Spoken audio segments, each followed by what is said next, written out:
అతనికి దీని గురించి మొత్తం తెలుసు. మీరు ఒకసారి వెళ్ళి కలవండి. నా ప్రయాణం కొనసాగింది.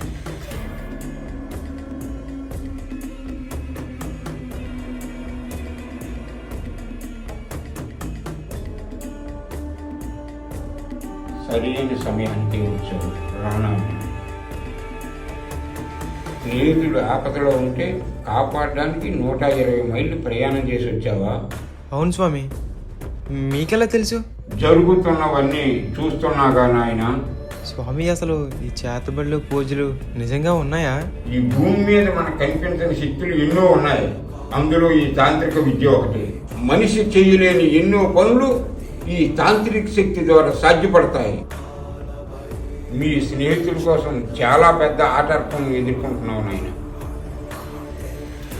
వాళ్ళు చేస్తున్న ప్రయోగం మామూలుది కాదు.